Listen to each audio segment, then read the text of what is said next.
أعوذ بالله من الشيطان الرجيم. بسم الله الرحمن الرحيم. إن الحمد لله نحمده ونستعينه ونستغفره ونعوذ بالله من شرور أنفسنا وسيئات أعمالنا. من يهده الله فلا مضل له ومن يضلل فلا هادي له، وأشهد أن لا إله إلا الله وحده لا شريك له، وأشهد أن محمدا عبده ورسوله صلى الله عليه وآله وأصحابه وسلم تسليما كثيرا. أما بعد، محترم ورونو، د حنین یا هوازن د غزا قصه پای ته ورسېده. نو اوس چې د هوازن جنگ خلاص سو، غنیمتونه وویشل سوه، په ټوله منطقه کې امن او امان قائم سو، فقط طائف پاته دوی چې نسو فتحه او د فتح کېدو امید هم نو. نو رسول الله صلی الله علیه و آله وسلم د جعرانیه څخه احرام وتړي او مکه مکرمه ته د عمره د ادا کولو د پاره ولاړی، چې ودغه عمره ته عمره الجعرانه ویل کیږي، چې دغه عمره هم د ذوالقعده په میاشت کې و. د عمره تر ادا کولو وروسته پس له هغه څخه چې عتاب ابن اسید رضی الله تعالی عنه یې د مکه مکرمه امیر وګرځاوه، رسول الله صلی الله علیه و آله وسلم د مدینه منوره پر طرف حرکت وکړي او مدینه منوره ته د رسول الله صلی الله علیه و آله وسلم حرکت یا رجوع د هجرت د اتم کال د ذوالقعده د میاشتې پر 24 تاریخ و، او د ذوالحجه په اول ورځو کې رسول الله صلی الله علیه و آله وسلم مدینه منوره ته ورسېدی او دغه کال حج نکی ادا. سبحان الله. و مدینه منوره ته دغه رجوع چې الله جل جلاله یې د فتح او کامیابی تاج پر سر ور ایښی دی، او د هغه ورتګ چې ودغه شهر ته اته کاله د مخه ورغلی، څونه فرق دی. هغه وخت د مکه مکرمه څخه په پټه تلی او دغه ځای د خلقو څخه یې امان غوښتي. په هغه ځای کې نابلده او بیگانه وو، د خلقو څخه یې انس او الفت غوښتي. د هغه ځای اهل یې عزت وکي، ځای یې ورکي او د نصرت یې وکي، او د هغه نور متابعت یې وکي چې د علیه الصلاة والسلام سره نازل شوی وو، او د علیه الصلاة والسلام د پاره د ټولو خلقو دشمنی قبول کړه. او دغه دی پس له اته کال څخه وهغه شهر ته بیا ور داخليږي چې د علیه الصلاة والسلام استقبال د هجرت او بیری په حالت کې کړی وو، مګر دا واره استقبال په داسې شکل سره کیږي چې اهل مکه ورته تابع شوي دي. خپل کبریا او جاهلیت د علیه الصلاة والسلام په پښو کې غورځولې دي، چې د علیه الصلاة والسلام یې په اسلام سره معززه کې او تر پخوانیو خطاو ورتیر سي. الله جل جلاله د سوره یوسف په 9 نمبر آیات کې فرمایي: انه من يتقي ويصبر فان الله لا يضيع اجر المحسنين. یعنی بشک هر هغه څوک چې د الله جل جلاله څخه وبېریږي او صبر وکي، د طاعت پر تکالیف صبر وکي، پر مصیبت صبر وکي، د معصیت یا گناه د لذت څخه صبر وکي، نو بشک چې الله جل جلاله د نیکوکارانو اجر نه ضایع کوي. مکه مکرمه فتح سوه، د مسلمانانو تر امر لاندې او تابع سوه.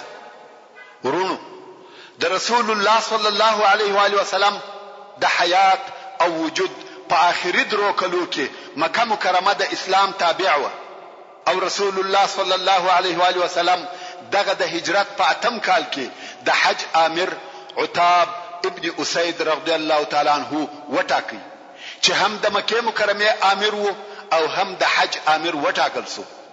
او د هجرت په نهم کال کې د رسول الله صلی الله علیه و آله وسلم د طرفه حضرت ابو بکر صدیق رضی الله تعالی عنه د حج امیر وټاکل سو. او د هجرت د لسم کال حج په خپل رسول الله صلی الله علیه و آله وسلم ادا کړ. خو په دغه اول کال چې مکه مکرمه فتح شوه، د حج امیر عتاب ابن اسید رضی الله تعالی عنه مقصد دا چې د هجرت د نهم کال د ذوالحجه په میاشت کې رسول الله صلی الله علیه و آله وسلم مدینه منوره ته تشریف یووړي. ورونو، د حنین د غزا څخه هم لکه د رسول الله صلی الله علیه و آله وسلم نور ژوند ډیر شرعي احکام، عبرتونه او نصيحتونه راوځي چې زبه د هغو څخه څو مهم ټکي درته بیان کم. اول، د حنین غزا د اسلامي عقیده یو درس دی چې یو مسلمان باید پر اسباب توکل او اعتماد ونکړي، بلکې د یو مسلمان ټول توکل او اعتماد باید پر یو الله جل جلاله وي. هو د اسباب برابرول یو لازمی کار دی، مګر پر هغو توکل او اعتماد کول د اسلامي عقیده څخه مخالفه دي. لکه څنګه چې دغه درس د بدر په غزا کې هم موجود وو. کوم وخت چې د بدر غزا و، مسلمانانو دا ومنل چې د دشمن په مقابل کې د دوی لږوالي دوی ته ضرر نه ورسوي، په دې شرط چې دوی صابرین او متقین وي. او د حنین غزا و مسلمانانو ته دا ور ثابت کړه که دوی صابرین او متقین نه وي، د دوی ډیروالی و دوی ته فائدہ نه ورسوي. لکه څنګه چې الله جل جلاله هم په دغه باره کې آیاتونه نازل کړه. د بدر په غزا کې د الله جل جلاله د طرفه مسلمانانو ته وویل سو که تاسو متقین او صابرین یاست ضرر نه درسیږي. او د حنین په غزا کې آیاتونه نازل سو که تاسو متقین او صابرین نه یاست، ستاسو ډیروالی و تاسو ته فائدہ نه درسوي. په بدر کې د مسلمانانو شمیر نسبت و دشمن ته تر هغه د مخنیو ټول مقابلو چې دوی د دشمن سره مخامخ شوي و لږ او کم وو. خو په دې سبب چې دوی په اسلام کې صادق و، ایمان یې کامل وو، د الله او رسول الله صلی الله علیه و آله وسلم سره ټینګ او پوره محبت او دوستی درلوده، نو د مات او شکست هیڅ علامه نسو پرشکاره. او دلته په حنین کې د مسلمانانو شمیر نسبت و هغه د مخنیو ټولو جنگو ته چې دوی کړی و ډیر وو، مګر بیا هم دغه د دوی ډیروالی هیڅ فائدہ نور ورسول، ځکه چې د دوی ډیروالی په هغو کسانو سره وو چې تر اوسه پورې په زړه کې پوره ایمان نو ثابت شوی. او د اسلام واقعي مفهوم د دوی پرګو کې نو نشر شوی. دغه خلق په دغه اسلامي لشکر کې فقط په شکل او جسم شامل شوی و، حال دا چې د دوی د زړه حرکت تر اوسه پورې په دنیوي خواهشاتو او نفسي غوښتنو پورې تړلی و، او دنیوي امور د دوی پر نفسو غالب و. او دا ډیره لري خبره ده چې د جسمو او شکلو ډیروالی دي د نصرت او کامیابی د لپاره اثر ولري. نو په همدغه سبب د مسلمانانو دغه لوی لشکر کوم وخت چې د دشمن د کمینو سره نابوبره مخامخ سو پر شاو لاړی او د حنین په وادي کې سره وپاشل سو. او دا لري خبره نه ده چې دغه جدید الاسلام خلقو تیشته دي په شروع او ابتدا کې د هغه صادقه او واقعي مسلمانانو پر زړه تاثیر ونکړي. مګر بیا هم انصار او مهاجرینو چې د رسول الله صلی الله علیه و آله وسلم د طرفه आवाज او ناره واورېده، بیرته د حمله د پاره راوګرځیده او د رسول الله صلی الله علیه و آله وسلم پر شاوخوا سره راټول شو او هغه شدید جنگ شروع کړ. حال دا چې د دغو کسانو شمیر او عدد تر 200 کسانو نه زیاتېدی، مګر بیا هم دغه 200 نفرو مسلمانانو نصرت او کامیابی حاصل کړه. د دوی په زړه کې سکون او اطمینان پیدا شو او الله جل جلاله د دوی دشمن ته بد ماته ورکړه.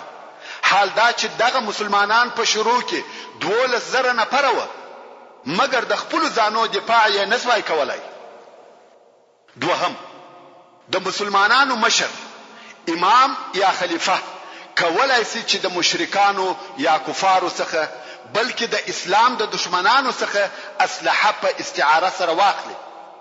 دا حکم یوازې د اسلحې په باره کې نه دی، بلکې هر هغه شی چې اسلامي لشکر د جنگ لپاره ضرورت ورته لري کولای شي چې په استعاره، په قیمت یا مفت ځنی واخلي.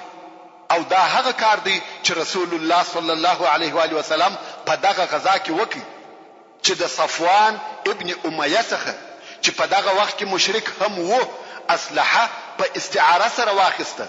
استعاره یعنی شی ستادي اوس ما تراکه چې زه کار ځنی واخلم، خو تر کار اخیستلو وروسته به بیرته درکم. دغه ته استعاره وایي.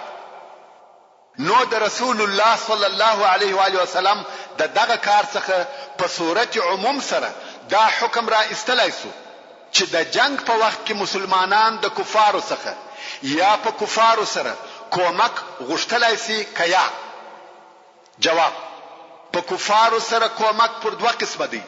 یو دا چې د کفارو څخه نفر وغوښتل شي چې د مسلمانانو په صفو کې دي د دوی د دشمنانو پر ضد جنگ وکړي. په دې باره کې عام یا جمهور علماء کرام وایي چې په کفارو سره په جنگ کې کومک اخیستل نه جائز دي او نه روا. او بل دا چې د کفارو څخه د دوی مالونه وغوښتل شي لکه اسلحه او نور د جنگ ضروريات. دغه کومک اخیستلو پر رواوالي کې د علماو اختلاف نشته، مګر په دې شرط چې په دغه کار سره به د مسلمانانو عزت او کرامت ته کم ضرر نه رسیږي. په دغه کار سره به مسلمانان د بل چاتر امر نه لاندې کیږي، او یا به دغه کومک په سبب د مسلمانانو څخه یو واجب د واجباتو نه پاتې کیږي. تا ولیده کوم وخت صفوان ابن امیه ورسول الله صلی الله علیه و آله وسلم ته اسلحه په اعاره سره ورکول، صفوان د ضعف او مغلوبیت په حالت کې وو، او رسول الله صلی الله علیه و آله وسلم د قوت او غلبې په حالت کې وو. نو په دغه حالت کې چې مسلمانان د کفارو څخه په کومک اخیستلو نه تر شرطو لاندې کیږي، نه عزت او کرامت مخدوشه کیږي، او نه کم اسلامي فرض یا واجب پاتې کیږي، دغه کومک اخیستل ورته روا او جائز دي. او بیل دغه شرطو د کفارو څخه کومک اخیستل منع او ناروا دي. دریم، په دغه جنگ کې د رسول الله صلی الله علیه و آله وسلم جرأت او شجاعت در معلوم سو. په حق سره چې دا یو نادره جرأت او شجاعت دی. ټول خلق د حنین په شیلو کې سره وپاشل سو، د جنگ و میدان ته په چیشته سره شاوی ور وګرځولې. پر ټول میدان جنگ بیل رسول الله صلی الله علیه و آله وسلم بل څوک نسو پاته، او د علیه الصلاة والسلام پر شاوخوا هم هغه د دشمن کمینونه دي. مگر رسول الله صلی الله علیه و آله وسلم په یو عجیب او نادره ثبات سره پر میدان جنگ ودرېدی چې دغه د علیه الصلاة والسلام ثبات د هغه تشتیدونکو اصحابو پر زړه تاثیر وکي او بیرته را وګرځیده. ابن کثیر رحمه الله په خپل تفسیر کې وایي دا د پوره شجاعت هغه انتهایی درجه ده چې په دغه ورځ د دشمن په مابین کې حال دا چې د علیه الصلاة والسلام لشکر دې هم ځنې تللی وي او د علیه الصلاة والسلام دې پر غاتره سپور وي. او تاسو پوهیږئ چې غاتره تیزه نسی ځغستلای. غاتره په جنگ کې نه د تیشتي ورده نه د حمله، خو رسول الله صلی الله علیه و آله وسلم دغه غاتره د دشمن پر طرف ورزغلوي او خپل نوم دې هم یادوي او وایي انا نبی لا کذب انا ابن عبد المطلب. هغه څوک چې نه پیژني لا به هم و پیژني. صلوات الله وسلامه علیه دائما وابدا.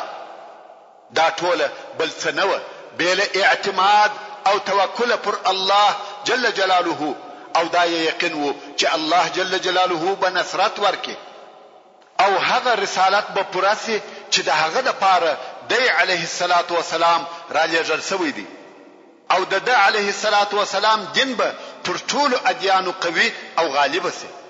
څلرم، په دې غزا کې دا معلومه سوه چې په جهاد کې د ښځو، کوچنیانو او نوکرانو وژل حرام دي. ځکه کوم وخت چې رسول الله صلی الله علیه و آله وسلم هغه ښځه ولیده چې د خالد ابن ولید د طرفه وژل شوې وه، رسول الله صلی الله علیه و آله وسلم نفر پسې ولېږل چې ورته ووایي ښځې، کوچنیان او نوکران مه وژنه. او د ټولو امامانو او علماو پر دغه حکم اتفاق دی. مګر هغه وخت بیا وژل کیږي که دغه ذکر سوو ډلو مستقیما د مسلمانانو سره جنگ کاوه او تر هغو یې د وژلو اجازه سته چې مخ په مخ جنگ کوي.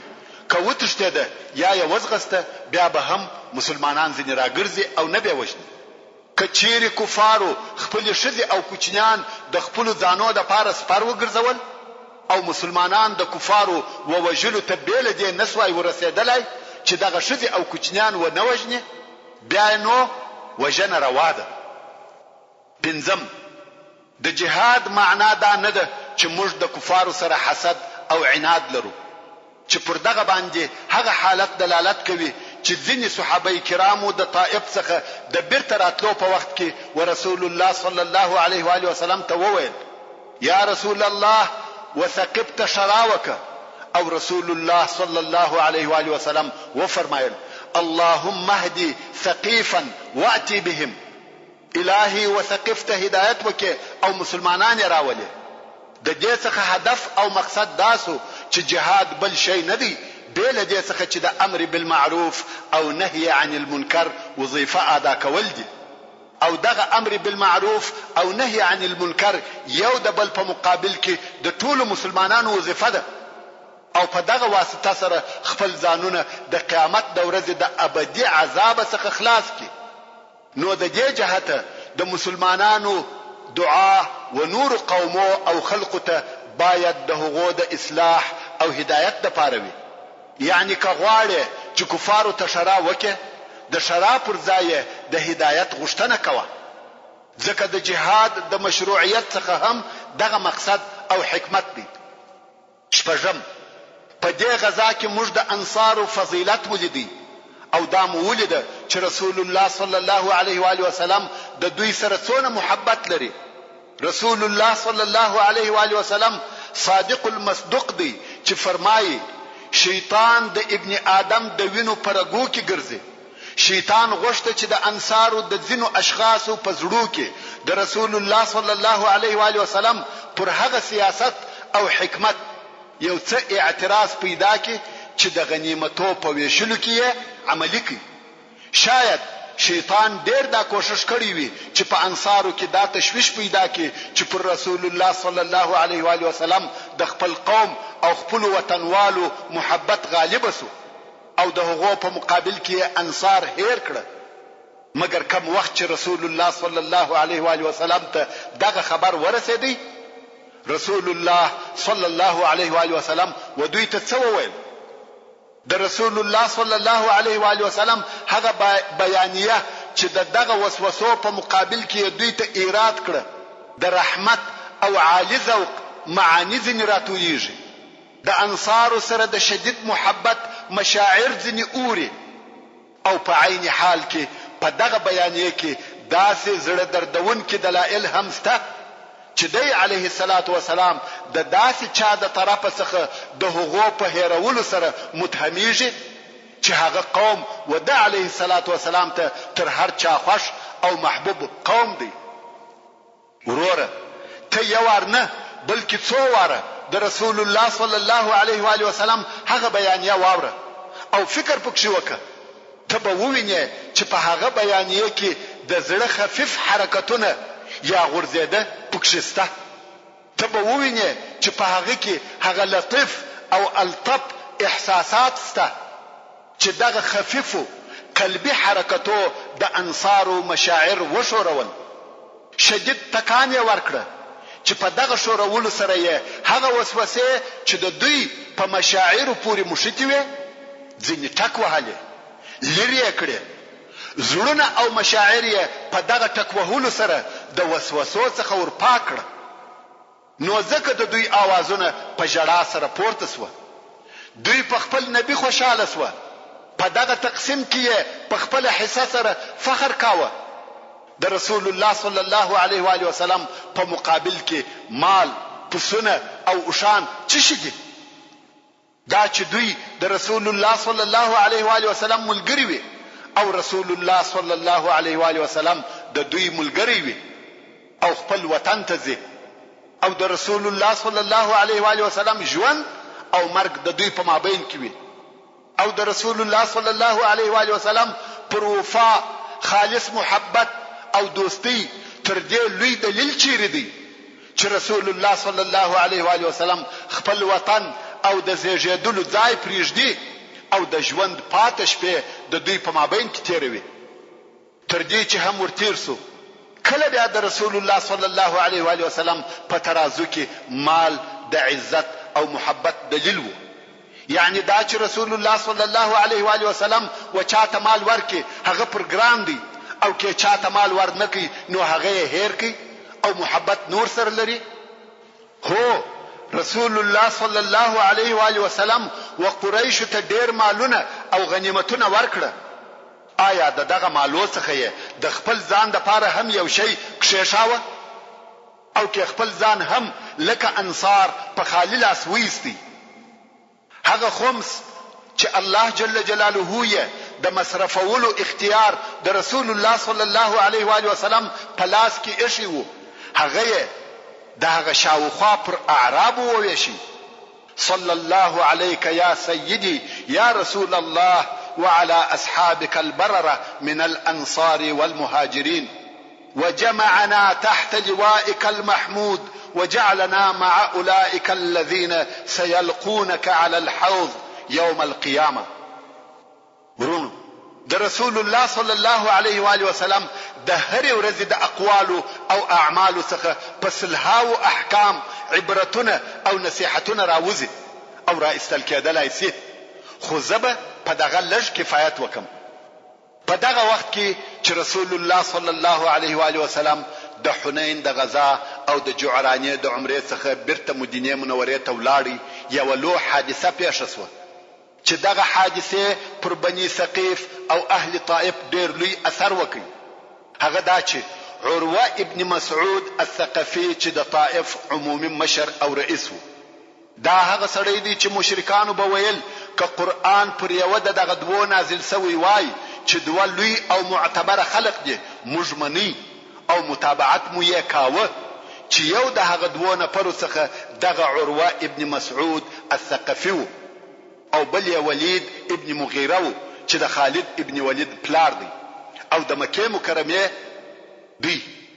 او الله جل جلاله دغه د مشرکانو قول په قرآن مجید کې ذکر کړي او بیان کړي دي چې د سورۃ الزخرف په 11 نمبر آیات کې فرمایي: وقالوا لولا نزل هذا القرآن على رجل من القريتين عظيم. يعني كفار بويل ولی نسو نازل دغه قرآن پر یو سړی دغه دوه قریو چې مکه مکرمه او طائف دي، چې دغه سړی هم ډیر لوی دی چې په مکه مکرمه کې ولید مقصد وو او په طائف کې عروه مقصد وو. دا په عربو کې د عروه درجه او مقام وو، لکه څنګه چې د مخه مدرته وویل د مکه مکرمه په فتح کې، د حنین په غزا کې، د طائف په محاصره کې، دغه ټول واقعات په جریان کې عروه نو موجود. دی و اردن ته په سفر تللی وو چې د ثقيل اسلحه جوړول زده کې او دغه ټول کارونه د په غیاب کې پیښ شو. دغه عروه ابن مسعود دغه خپل سفر څخه د بیرته راتګ په حال کې وو چې دغه حالات ټول ورته وویل شو. مکه مکرمه فتح شو، ثقيف او حوازن ماته وخوړه، طائف محاصره شو. ټول حالات په تفصیل سره ورته بیان شو. دغه حالات په اوریدلو د عروه وزرت اسلام نه نوتی، نو طائف ته نه ولاړی بلکې مدینه منوره ته ولاړی. یعنی د اردن څخه د رجوع او بیرته راتګ د طائف په عوض مدینه منوره ته و او هلته د رسول الله صلی الله علیه و آله وسلم په حضور خپل اسلام اعلان کړ. رسول الله صلی الله علیه وسلم د په اسلام ډیر خوشاله سو، ځکه د عربو ډیر لوی مشر و اسلام ته داخل سو. بیا نو عروه د رسول الله صلی الله علیه و آله وسلم څخه اجازه وغوښته. ویل یا رسول الله غواړم چې خپل قوم ته ولاړ شم او هغه و اسلام ته دعوت کم. رسول الله صلی الله علیه و آله وسلم ته د اهل طائف عناد ورمعلوم و عروه رضی الله تعالی عنه ته وویل کته مسلمان ورسه وجنی دي. عروه رضی الله تعالی عنه ویل کته هم ومي وجنی خو زه باید دعوت کم اجازه راکه چې ورسم. رسول الله صلی الله علیه و آله وسلم په تکرار سره ورته وویل وجنی دي. عروه رضی الله تعالی عنه ویل کته هم ومي وجنی خو زه باید خپل قوم و اسلام ته راوبولم. رسول الله صلی الله علیه و آله وسلم د تلو اجازه ورکړه او عروه ابن مسعود رضی الله تعالی عنه په دې نیت د خپل قوم پر طرف رهیسو چې خپل قوم و اسلام ته راوبولي. د عروه قوم چې د ثقيف قبيله ده په دې نه دي خبر چې عروه مسلمان شوی دی، ځکه دی په اردن کې وو او د هغه ځای څخه مدینه منورې ته ولاړی او مسلمان شو. عروه ابن مسعود رضی الله تعالی عنه و طائف ته ورسېدی. هلته د قوم د طرفه ډیر تود هرکلی او استقبال وسو. خلقو د پراتک خوشحالي جوړ کړه.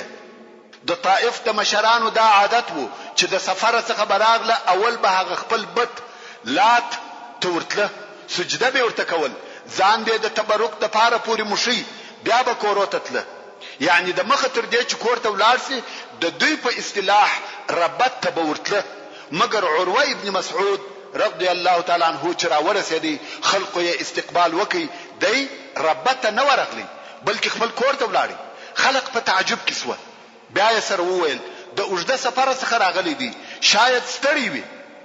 یو ورځ وروسته د عروه د پاره لو مهمانی جوړ شو.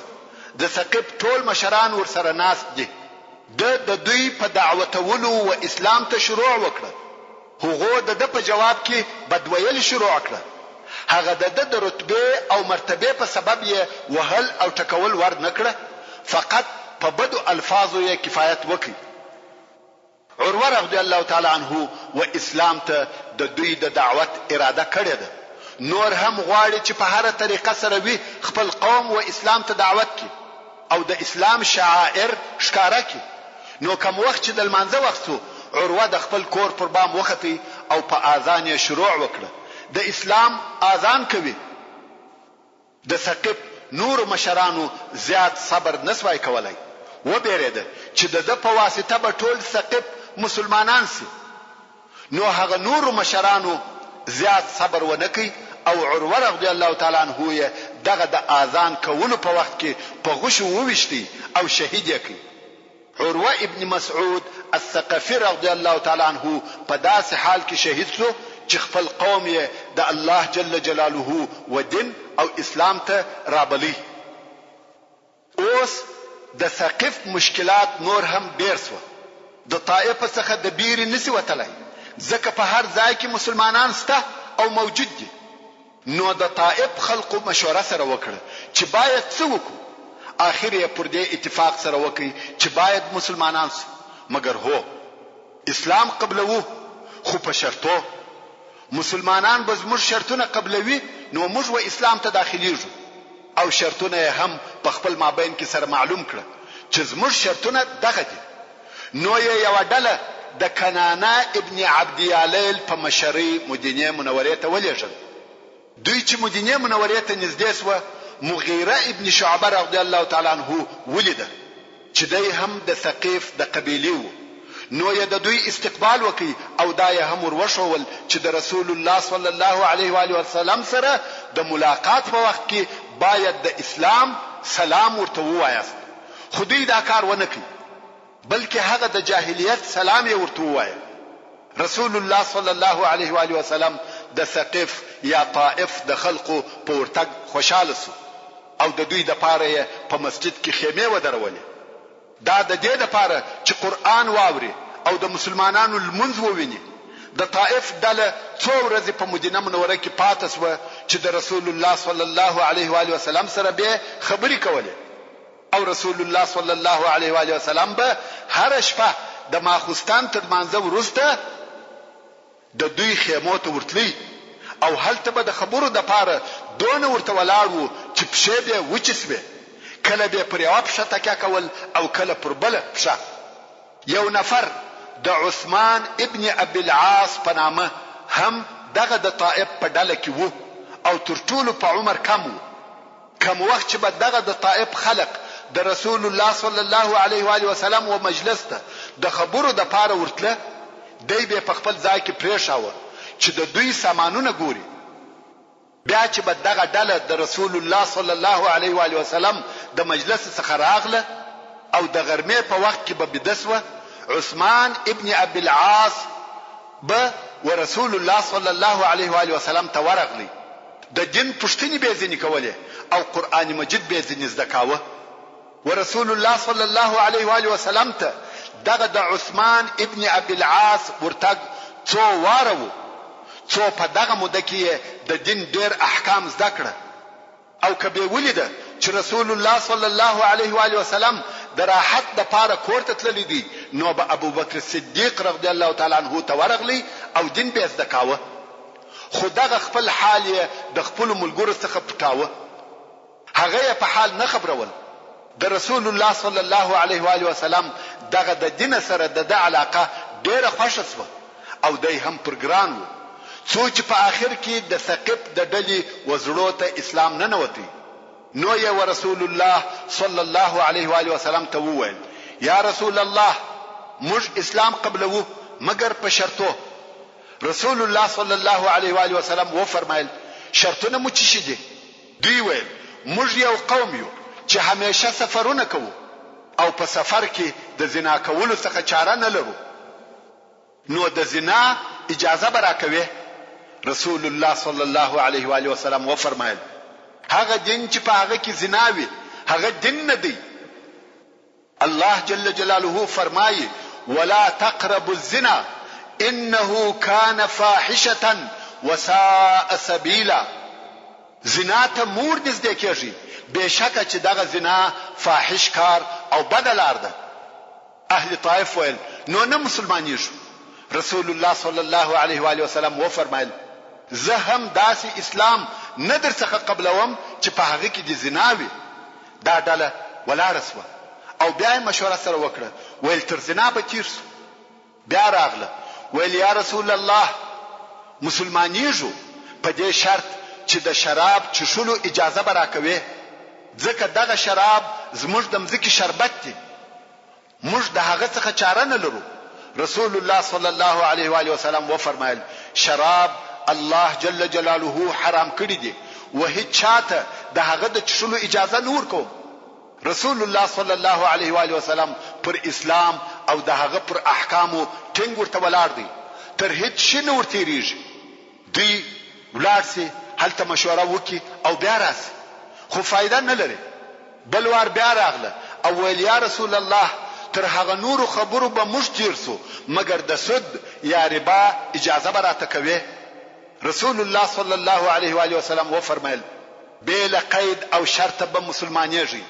هر هغه شی چې الله جل جلاله حرام کړی دی هغه حرام دی.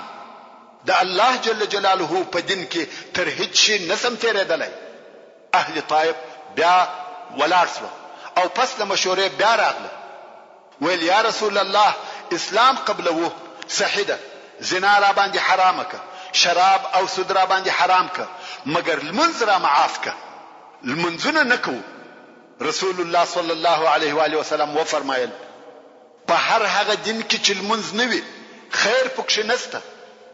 اهل طائف لاړه او پس له مشورې بیا راغله ویل: یا رسول الله، اسلام قبلو زنا، شراب، ربا را باندې حرام که، المنزونه هم کوو، فقط ربه یعنی هغه بت لات، هغه چې د دوی معبود بت وو، مرا باندې حرامه و، یوازې لات را پرېږده. رسول الله صلی الله علیه و آله وسلم و فرمایل: یا والله، هیڅ کله به در پرې نږدم، موږ په هیڅ شکل او هیڅ صورت بوتان نه قبلو او نه پرېږدو. اهل طائف وایي: ته زموږ اله ربه نړوي؟ رسول الله صلی الله علیه و آله وسلم و فرمایل: هو، نړوم او ماتوم یې. دوی بیا ولاړه مشوره سره وکړه، ویل ده چې هیڅ شرط نه قبليږي او څه په وسه هم نه ده پوره، ځکه طائف د هرې خوا محاصره دي.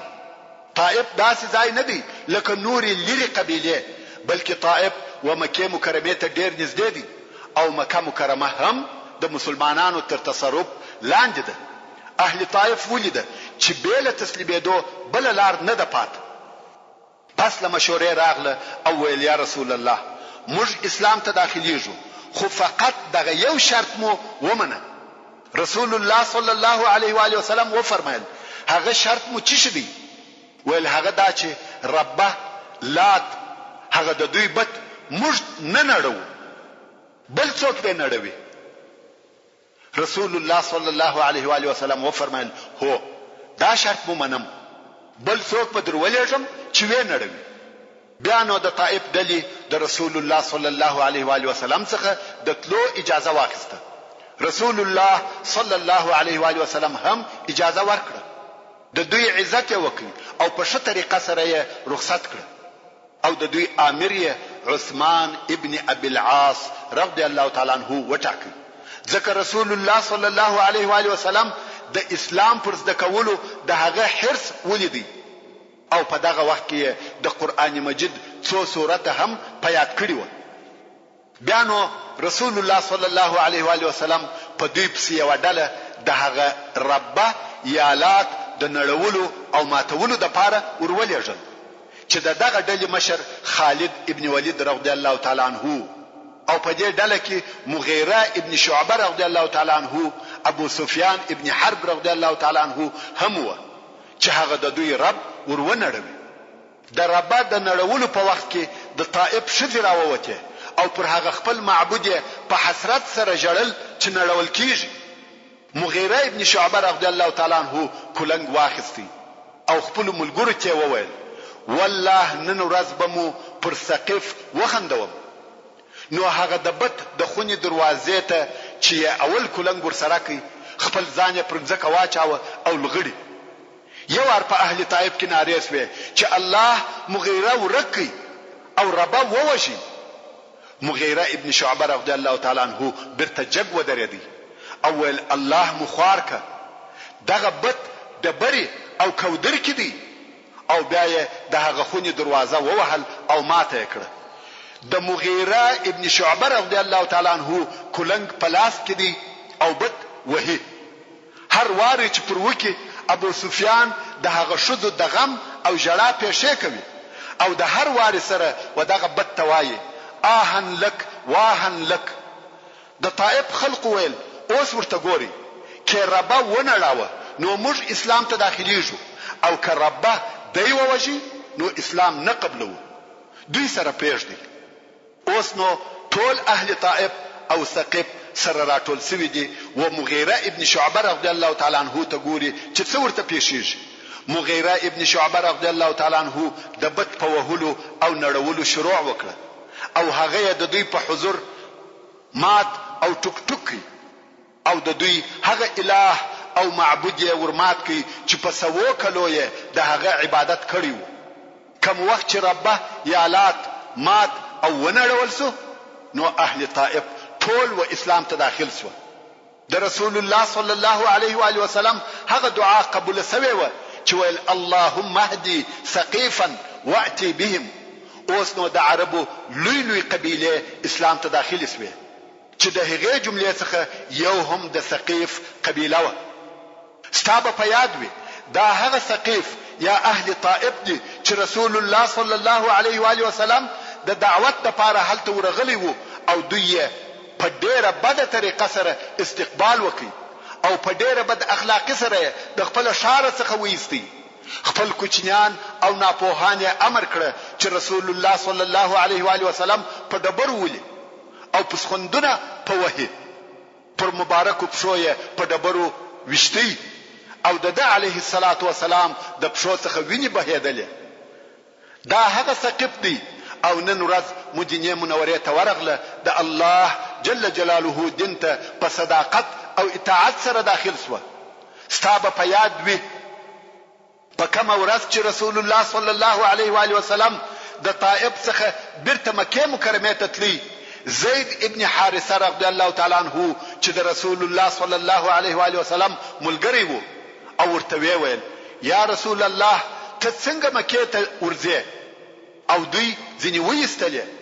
رسول الله صلی الله علیه و آله وسلم په جواب کې ورته وویل یا زید الله جل جلاله دغه مشکلاتو څخه د وتلو لار او مخرج پیدا کوي او الله جل جلاله د خپل دین ناصر او د خپل نبی علیه الصلاة والسلام غالب کوونکی دی.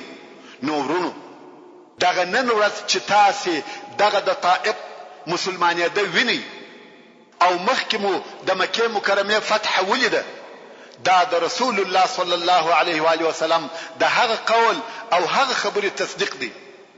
دا هغه طائف دی او هغه مکه ده او نور هم ډیره قبیله په ډلو ډلو و اسلام ته داخلي شوه. محترم ورونو اوس چې د هجرت اتم کال پای ته رسیدلی دی او د هجرت نهم کال شروع او داخل شوی دی و دغه نهم کال ته د هجرت عام الوفود ویل کیږي، یعنی د ډلو کال. وفد په عربي کې وډلې ته وایي او وفود جمع د وفد به. او دغه کال ته ولی عام الوفود ویل کیږي؟ هغه په دې سبب کوم وخت چې مکه مکرمه فتح شوه او قریش و اسلام ته تسلیم شوه، حوازن شکست وخوړی، طائف هم فتح شو، نو د رسول الله صلی الله علیه و آله وسلم او مسلمانانو سیطره پر ساحل غربي پوره او ټینګه شوه. هغه بوتان چې خلکو عبادت کاوه مات او ونړول شوه. د جزیره العرب پاته ټول قبیلو ته د اسلام د کامیابی خبر ورسېدی. دلته نو د شاوخوا څخه خلق را شروع شو، مدینه منوره ته راځي او د الله جل جلاله و دین ته په ډلو ډلو داخليږي، ډله پس له ډلې و مدینه منوره ته راځي او مسلمانېږي. اوس نو موږ په اختصار سره دا ویلای شو د کومه وخت څخه چې رسول الله صلی الله علیه و آله وسلم مدینه منوره ته هجرت وکړي، موږ ولیده چې د رسول الله صلی الله علیه و آله وسلم ژوند او وخت په پرله پسې غزاو او په پرله پسې سریو سره تیر دی. ټول وخت د دعوت او جهاد د پاره وو. رسول الله صلی الله علیه و آله وسلم د جزیره العرب پر ډېر حصہ تسلط پیدا کړ او د جزیره العرب ډېر خلق مسلمانان شو. د هجرت په اتم کال کې مکه مکرمه فتح شوه. حوازن په هغه لوی جنگ کې چې د حنین جنگ وو ماته وخوړه. د حوازن هغه کسان چې د حنین په جنگ کې وتښتیدل د مسلمانانو د طرفه تعقیب او په طائف کې محاصره شوه، مگر د الله جل جلاله د طرفه د طائف د فتح اجازه نه وسوي. نو طائف نسو فتح او مسلمانانو د ذوالحجه په میاشت کې د عتاب ابن اسید رضی الله تعالی عنہ په مشرتابه حج ادا کړ. د هجرت اتم کال په دغه واقعاتو سره پای ته ورسېدی او بیا د هجرت نهم کال داخل شو.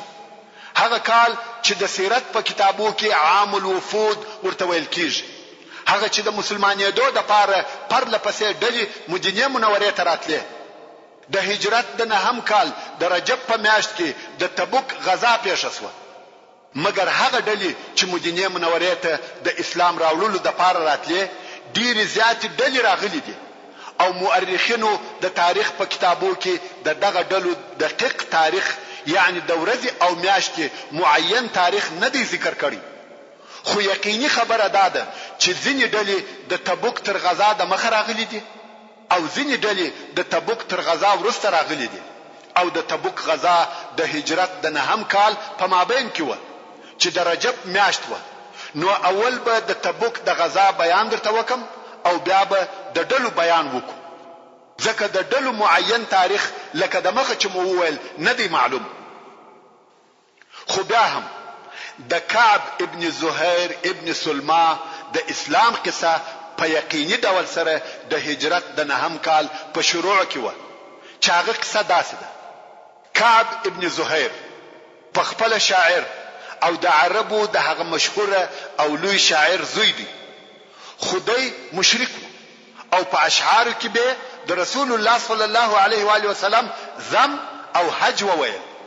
خو په عین وخت کې دغه کعب ورور بجیر ابن زهیر مسلمان نو دغه مسلمان ورور وهغه مشرک کعب ته لیک او رساله ورولېږل چې رسول الله صلی الله علیه و آله وسلم د هغه ټول شاعرانو په وجلو امر کړی دی کم چې په اشعارو کې د رسول الله صلی الله علیه و آله وسلم بد او ذم ویلی وي به له هغو کسانو څخه چې اسلام ته داخل سي او توبه وکړي هغه ته عفو کوي نو زما وتا ته دغه نصيحت دی چې مدینه منوره ته مسلمان او توبه کوونکی راسه نو بخلاص سي کنه نو د خپل ځان د ژوندۍ پاتې کېدو د پاره دی بل ځای وګوره په جزیره العرب کې ژوند نسې کولای کعب یوازې دا نه چې د ورور نصيحت نه کوي قبول بلکې په جواب کې داسې اشعار ورولېږل چې په هغه کې خپل ورور په مسلمانېدو